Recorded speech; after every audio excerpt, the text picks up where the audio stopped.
And I'm Preeti presenting this edition of the news. Our top stories first. President Ram Nath Kovind gives away annual Cleanliness Awards. Indore declared the cleanest city for the 5th time in a row. Surat declared 2nd and Vijayawada 3rd in the rankings.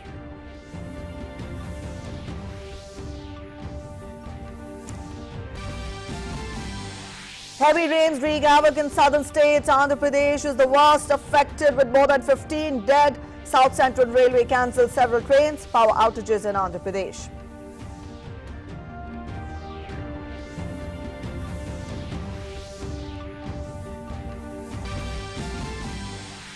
Heavy rains failed to dampen the spirits of cadets of Officer Training Academy, Chennai. 153 cadets pass out of the academy, as including 23 female officers.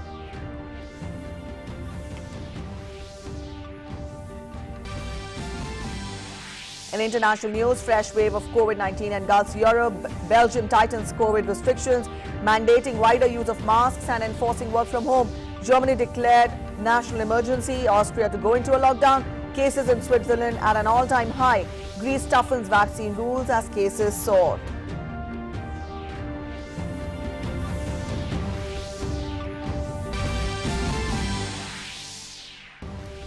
And 52nd International Film Festival of India all set to begin at Goa from today. Festival to showcase more than 300 films from across the world. For the first time ever, films from 5 BRICS nations to be showcased through the BRICS Film Festival.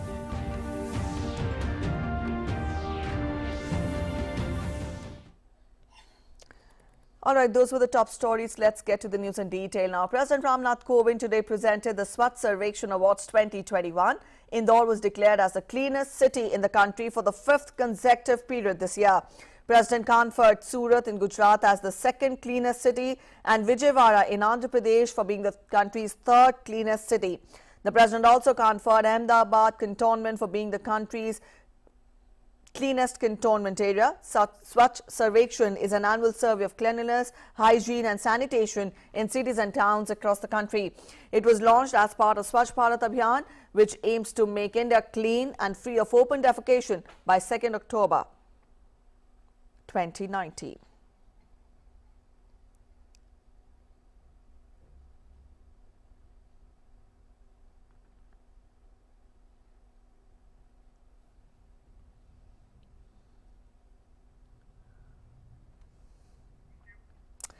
The 56th Conference of Director Generals of Police and Inspector Generals of Police has begun at police headquarters in Lucknow. Prime Minister Narendra Modi is attending the 2-day event.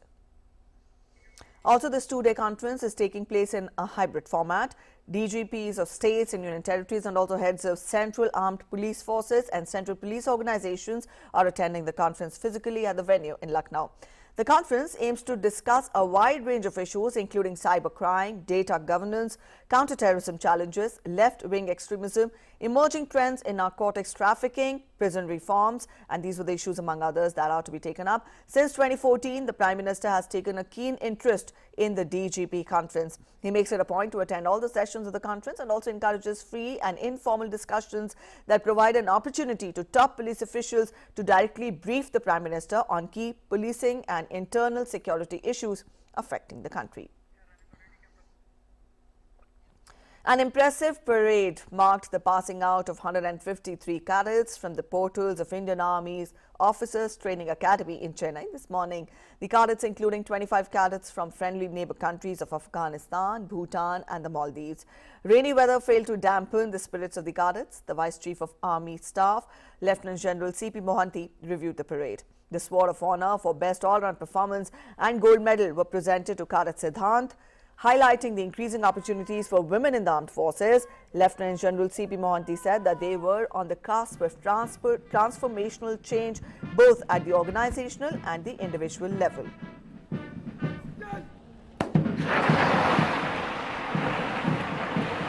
Chief of Army Staff was introduced last term onwards and has now become immediately in front of you.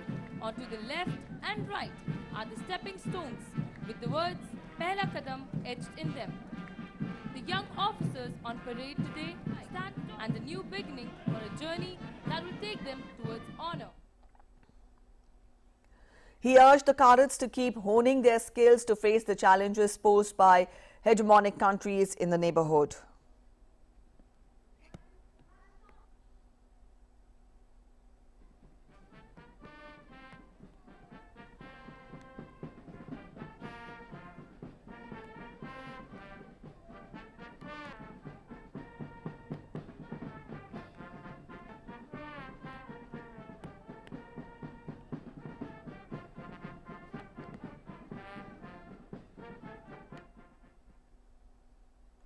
The 56th Conference of Director Generals of Police and Inspector Generals of Police has begun at the police headquarters in Lucknow. Just a while we got you the details on that as well. Prime Minister Narendra Modi is attending the two-day event, and on your screens we have the shots and the visuals related to the event. Now this two-day conference is taking place in hybrid format.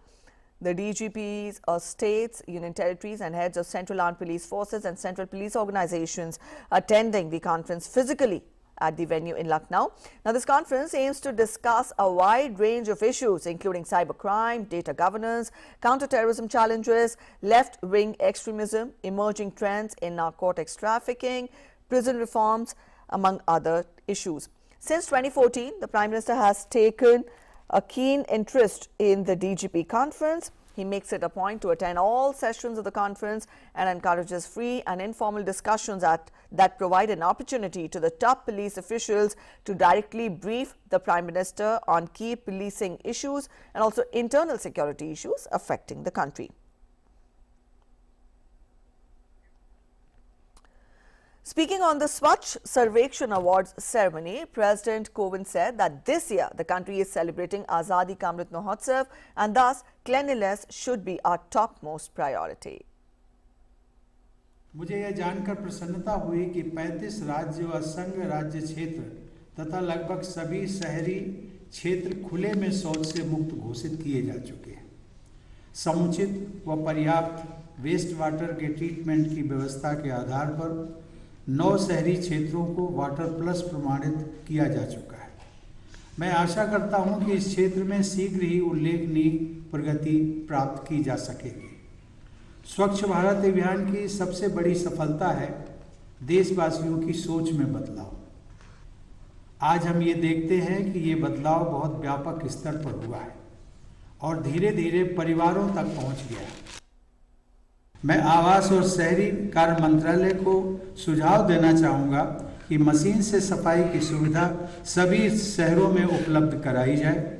Manual scavenging अर्थात मनुष्य द्वारा मैला ढोना एक सर्वनाक प्रथा है जिसको रोकने की जिम्मेदारी केवल सरकार की नहीं है बल्कि पूरे समाज और सभी नागरिकों की भी है। देवी और सज्जनों, सॉलिड वेस्ट मैनेजमेंट यानी ठोस कचरे का प्रबंधन, प्रभावी प्रबंधन शहरों को स्वच्छ रखने के लिए अनिवार्य होता है।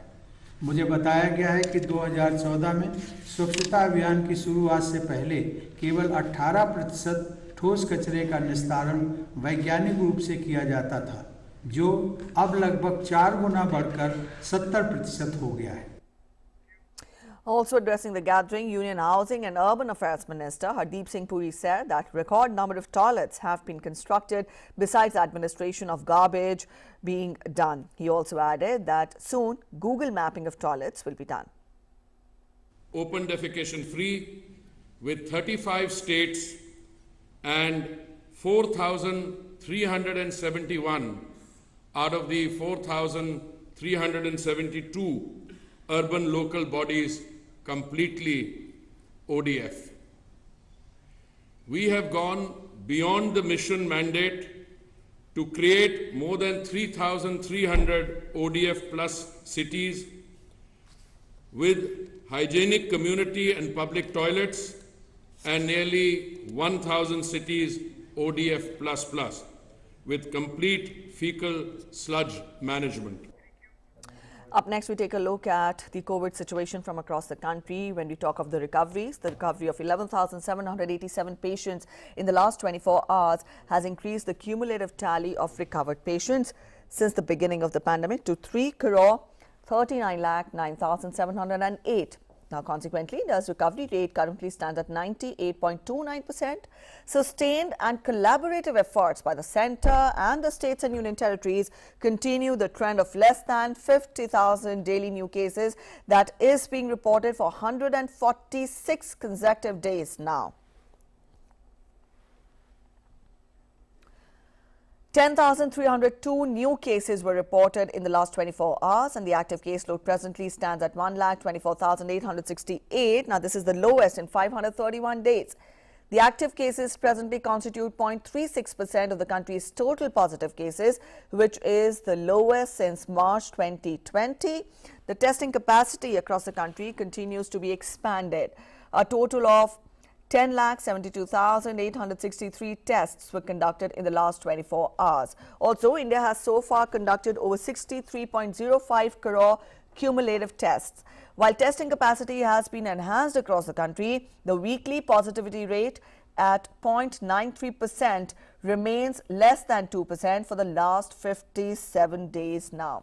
The daily positivity rate is reported to be 0.96%, and that has remained below 2% for the last 47 days. India's COVID vaccination coverage has crossed 115.79 crore landmark. Cumulatively, 115 crore 79 lakh 69,274 beneficiaries have been administered the vaccines so far. More than 51 lakh 59,000 vaccine doses have been administered on the 308th day of the country's largest vaccination program on Friday, out of which 16 lakh 86,596 people were given the first dose, while 34 lakh 73,335 beneficiaries were administered the second dose on Friday. The Asian Infrastructure Investment Bank has approved another $150 million loan to the Government of India for implementation of the Sustainable Urban Services Program for Chennai metropolitan area. AIIB Vice President Dr. D.J. Pandyan, while speaking to Prasar Bharati special correspondent, exclusively said that India is the largest beneficiary of AIIB, and the bank has so far approved 29 projects for India worth $6.8 billion.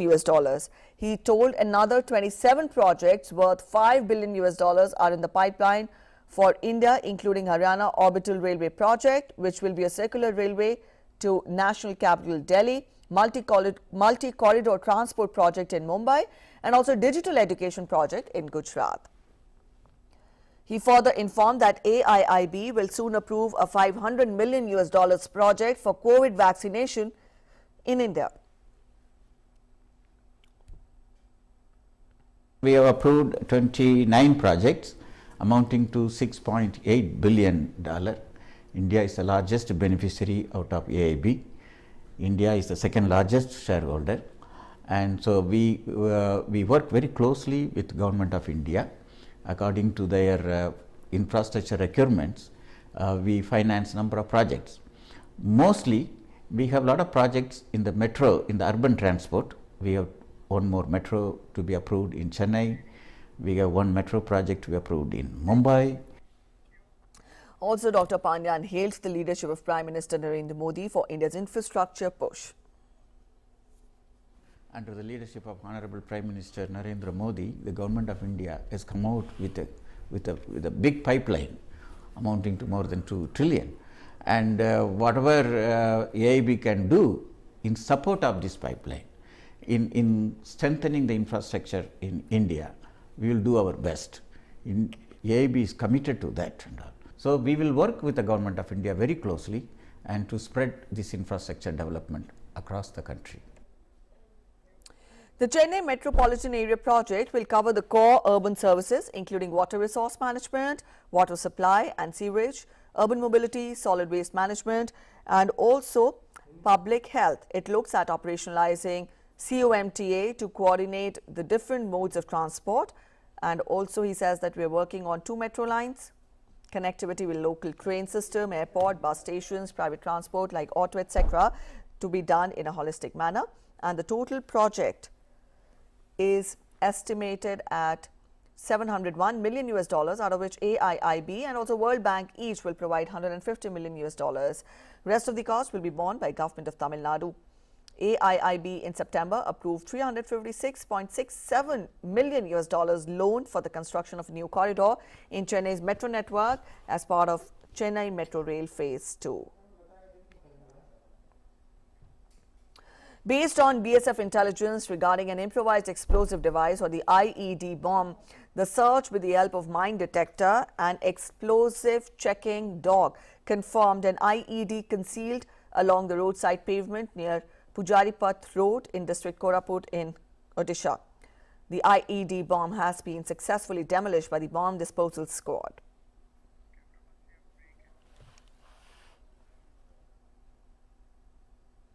Time now for a short break. Stay with us. We'll be back in a short while.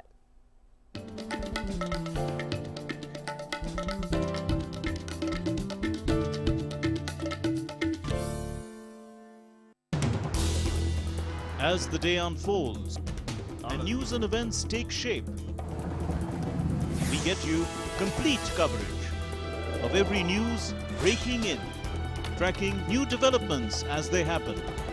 Midday Prime English, Monday to Friday, 2 p.m. on DD India.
Welcome back after the break. Let's get you more national updates. The normal life in Andhra Pradesh has been hit badly and people are locked inside their houses due to heavy downpour in the state from the last 2 days.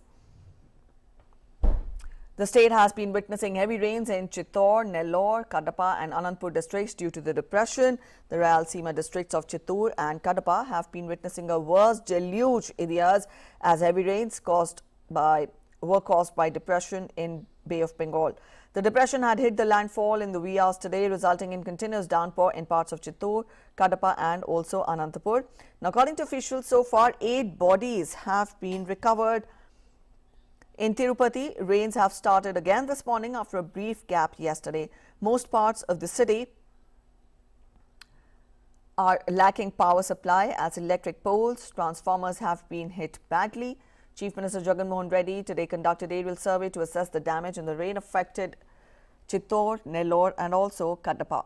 Yesterday, Chief Minister Jagan Reddy had directed officials to provide ex gratia of Rs 5 lakh each to the families of those who lost their lives and also Rs 2,000 per family as immediate assistance.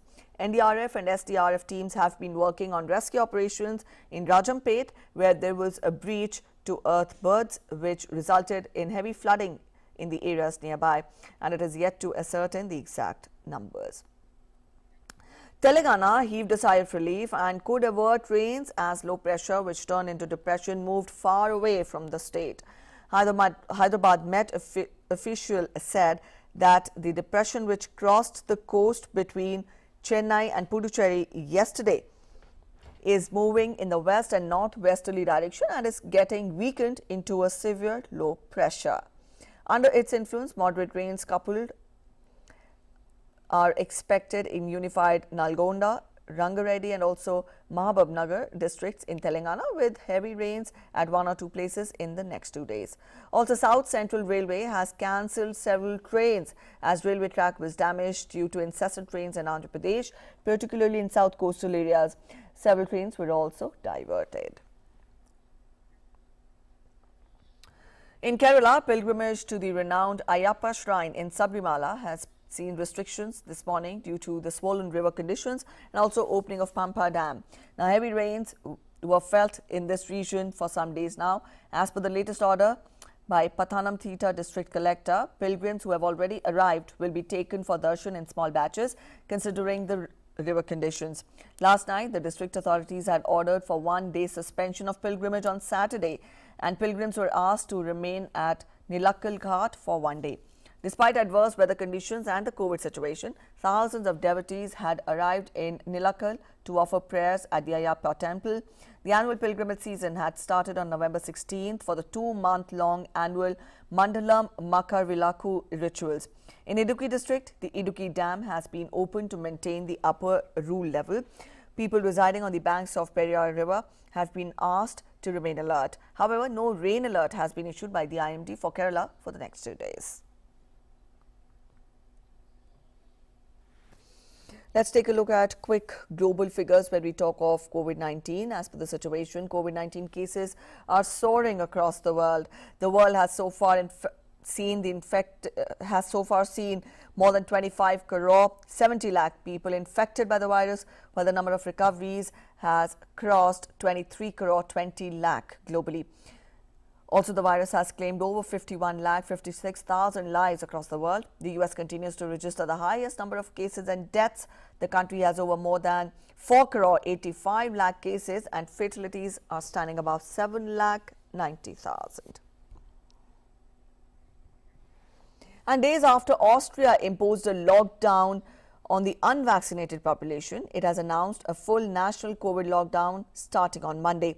The measures are yet to be finalized. Chancellor Alexander Schallenberg said that it would last a maximum of 20 days and there would be a legal requirement to get vaccinated from 1st of February 2022. The lockdown rules will, however, be reassessed after 10 days. He was responding to record case numbers and also one of the lowest vaccination levels in Western Europe. Many other European countries are imposing restrictions as the cases rise. A record 15,809 cases were reported in the last 24 hours in Austria, in population of under 9 million. Neighboring Germany has seen several days of record infections also this week. All right, back home, Goa is all set to host the 52nd edition of the International Film Festival of India from today. The 52nd edition has a mega lineup of star-studded movie extravaganza. Take a look at this report. The 52nd edition of the International Film Festival of India kickstarts in Goa today. The 9-day festival will continue till the 28th of November. For the first time ever, films from 5 BRICS nations will be showcased through the BRICS Film Festival alongside IFFI.